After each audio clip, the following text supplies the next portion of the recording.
So the US just broke a new record, and unfortunately it's not a good record, because US credit card debt has now reached the highest point that it's ever been in history. For the first time in history, credit card debt for Americans has hit $1 trillion, to be exact, $1,003 billion. That's right, even though the government tells us that inflation is finally slowing down, the truth is prices are still too high, which has translated to people relying more and more on their credit cards to pay for everyday life. But what's interesting about this problem is that the average American is too embarrassed to talk about this issue. We found that people would rather talk about their weight, their political views, their religious views. They'd rather talk about a lot of sensitive things rather than credit card debt. We'd rather talk about politics and religion, and 2 out of 5 Americans think that credit card debt is just too embarrassing, which is bad because eventually credit card debt will have an impact on the economy, and that can be seen with something called delinquency rates, which are going up. And delinquency is just a fancy way of saying when people can't afford to pay back their credit cards on time. And when that happens, that's usually a very bad sign for the economy, because the way we prioritize paying off our debt is first we pay off our mortgage loan, then our auto loans, and then credit cards. So this could be the very first bad sign of things to come. And the majority of people that are most in danger of not paying back their credit cards are people ages 18 to 29 and 30 to 39. But already 1 out of 10 people that have a credit card are 90 days or more behind. And unfortunately, thanks to this still high inflation and the possibility of higher interest rates, people are opening up more and more credit card accounts to pay for everyday life. And if you're like, Andre, I don't really use credit cards, so this video is not for me. Regardless, if you're someone who relies on credit cards or not, this is still important because credit card debt will eventually affect all of us. So in today's video, I want to share with you the latest data and how this will affect the recession, and then I want to show you a step-by-step plan of how to reduce your credit card debt, and then I want to show you what I'm personally doing to prepare for all of this. So let's get into it. Hi, my name is Andrei Jikh. Hope you're doing well. Come for the finance and stay for the embarrassing stuff, which we have to get out of the way first. You see, sometimes I'll do card tricks in my videos and someone will notice, and I'll be in a commercial or a TV show. And this past week, I was in a dragon outfit being a hand double for Piff the Magic Dragon. So this is me in a dragon onesie. So now that you've seen me in a dragon outfit all by me onesie savvy, we have to talk about credit card debt, because now that we're both embarrassed, chances are if you're embarrassed about credit card debt, you are not alone. More than 1/3 of Americans are embarrassed about their credit card debt. In fact, we're so embarrassed about it that in some cases we hide it from our significant other. 15% of the 2,000 people they asked this question to said they spend more money than their partner would approve of. And even 9% admitted to having secret credit card debt, which also might explain why financial stress is the single biggest reason for people getting a divorce. And believe it or not, it's the people that are making 6 figures or more that are in credit card debt the longest. The point is that everyone thinks about credit card debt, and we all worry about it to some degree. Regardless of our age and regardless of how much money we make, we should be able to openly talk about it, because it affects not only our personal relationships, but the country as a whole. And that's because 54 million people have been in credit card debt for at least 1 year, and almost half, 47% of all credit card holders carry their debt month to month. Now, why this is such a big deal is this. Credit card debt this year grew as much as the stock market did.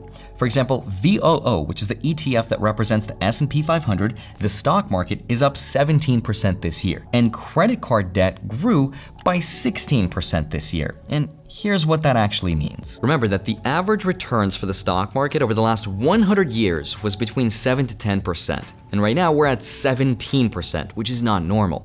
So if you're one of the roughly 190 million Americans that has a credit card, and if you carry the average balance of over $5,000, your debt is probably growing at the same pace as one of the fastest stock markets that we've had in a while. Which means you'll never be able to build any significant amount of savings or wealth, even if you try to out-invest your debt, if you carry a credit card balance month to month. Interest rates, though, on credit cards have now risen to over 20% on average, and that's making it an extremely expensive way to borrow money for Americans using credit cards to cover basic household costs and many other expenses, too. Now, thankfully, 37% of Americans do pay off their credit cards month to month, but 12% don't, and they only make the minimum payments. But check out the effect that this would have and how long it'll take you to pay off just a $5,000 credit card balance. Assuming the average 22% APR, it would take you 281 months or 23 years, and you would have paid over $8,500 worth of interest. And depending on how your minimum payments and interest is calculated, if for example it's 2% of your balance, which some predatory credit card companies will do, that $5,000 could turn into $48,000 worth of interest in over 106 years to pay off. In other words, you'll be paying this for the rest of your life. And in some cases, that debt could grow faster than you'll ever be able to pay it down. Now, if you find yourself in that very unfortunate circumstance, here's what you might consider doing. First, call your card issuer and ask for a lower annual percentage rate. A Lending Tree survey found about 3/4 of consumers who asked for a lower rate in the past year got one. Sometimes it's as easy as calling the phone number on the back of the credit card and just asking for a lower APR. Now, it won't be much lower, but anything can help. It also helps to pretend to have an accent. Hello? I want lower APR.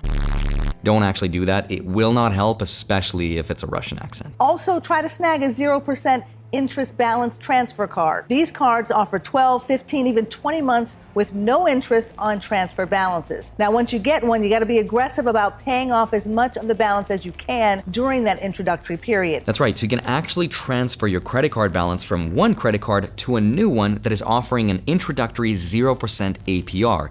And that's the time you want to spend and be aggressive towards paying down the credit card balance because you won't pay any interest. But there is a catch.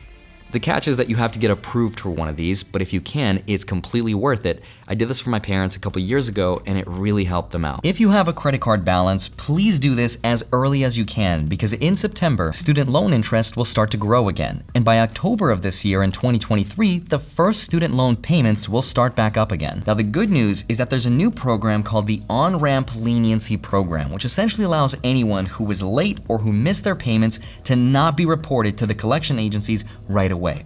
The bad news, though, is that this program ends on September 30th, 2024. So don't just stop paying your student loans because you think there's no consequences, because remember, interest will still grow in that time frame.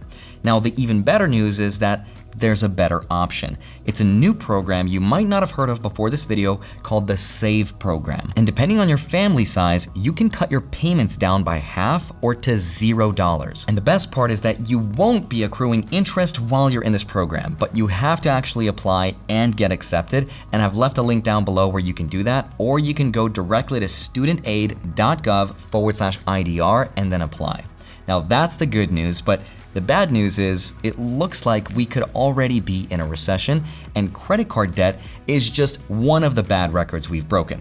There's 4 more. The US has also reached a record $17.1 trillion in household debt, a record $12 trillion in mortgage debt, a record $1.6 trillion in auto loans, and a record $1.6 in student loan debt. So we've broken 5 really bad records. We're like the anti-Michael Phelps. These are not good records to break, which is also why some economists are telling us we could go into a bad recession. But also surprisingly, if you look at something called debt as a percent of disposable income, meaning how much Americans are paying in relation to how much money they're making, it's looking pretty good. So what that chart showed us is that Americans do have disposable income to pay down their debt if they wanted to, despite the US breaking all these record levels of debt. Unfortunately, predicting a recession at this point is like flipping a coin. It could go either way, and personally, I don't even know what to believe anymore, but here's what I'm doing to prepare. Please remember that this is my personal approach to all of this. I'm not suggesting anyone should follow in my footsteps because it depends on so many things, but out of fun and interest of transparency, here's what I'm doing. So first, I'm buying $100 per day of an ETF called VTI. This is the stock market, the golden standard. And what's cool about it is that with this one ETF, I have exposure to over 4,000 individual stocks inside of it, which means that it's extremely well diversified. And what's cool about it is that dollar cost averaging into it over the next 20 to 30 years means that I will probably end up making a higher return than 99% of individual stock pickers. Now, the second ETF that I'm buying is a dividend ETF. It's Charles Schwab's SCHD. And what's nice about this one is that it pays 3.5% dividend yield, or interest per year. Now that's not much, especially if you compare this to bonds right now, which are paying 5%, But the upside of this, on top of it paying me interest, which is nice, it also has the potential to grow in value just like any other stock.